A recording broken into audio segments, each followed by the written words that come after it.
Ito ang mga natatanging estudyante ng pandemya. From Grade 3, Section No Signal, Josie Naparota. Siya ay nakuha ng medalya bilang pag-akyat sa bubungan upang makakuha ng signal. Mahari mo nang tanggapin ang iyong Module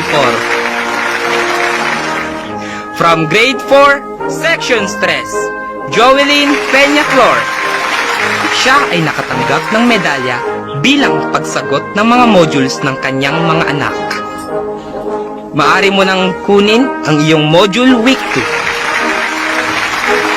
From Grade 7, Section Problems, Willie Ponteliano.